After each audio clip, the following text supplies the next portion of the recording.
I want to take just a few minutes to go over explanatory research and descriptive research. The key goals in conducting explanatory research is to provide social facts which are both reliable and valid. Reliability refers to consistency. In other words, if you repeat an observation over and over again and you continue to come up with the same results, then we say it's reliable. For example, let's say that I stood on my bathroom scales and I weighed this morning. And I'm not going to be honest about how much I weigh, but let's say according to my scales, I weigh 150 pounds. Now, later in the day, if I stand on those same bathroom scales and it reads 150 pounds, then I can say that my bathroom scales are reliable. Now, validity is actually measuring what you intend to measure. So let's go back at my bathroom scales. Let's say that my scales are off 3 or 4 pounds. They're not accurate. They're not valid. In order for it to be a fact, it has got to be both. It's got to be both reliable and valid. Now, descriptive research, they want to describe, or they attempt to describe or explain why things do or do not happen. And their main concern is causation.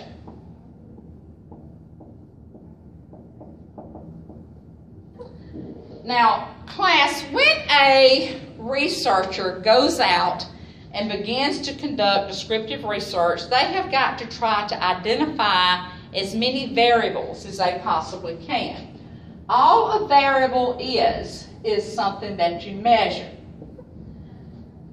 Make sure you understand that in all scientific studies, the variable that causes the effect is the independent variable.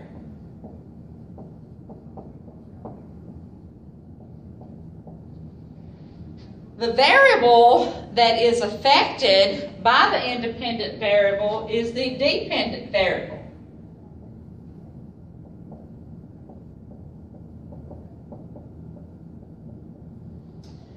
Now, I'm going to talk about this just for a few minutes, and I'm going to go over it with you in a very elementary form. It's the way I learned it as an undergraduate, and I've been teaching it this way ever since, and I've never had a problem with it.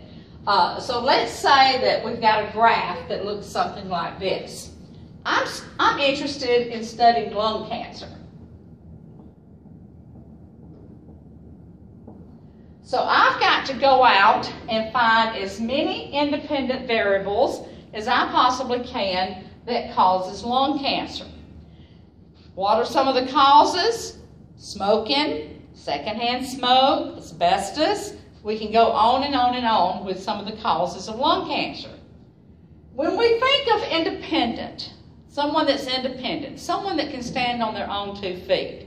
So we're going to use an X as our independent variable. It's got 2 legs. It can stand on its own. Like I said, smoking causes lung cancer. Asbestos causes lung cancer. Secondhand smoke causes lung cancer.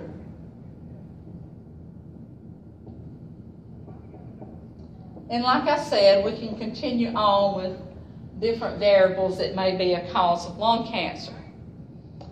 Now, when we think of someone that's dependent, we think of someone that needs a little bit of help. Our dependent variable is a Y. It's only got 1 leg. It needs this wall to help hold it up. Smoking causes lung cancer. Lung cancer does not cause smoking. Asbestos causes lung cancer. Lung cancer does not cause asbestos.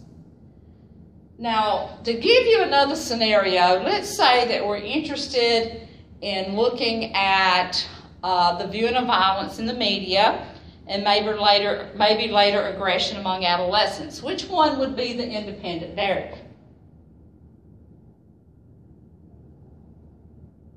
The viewing the violence in the media.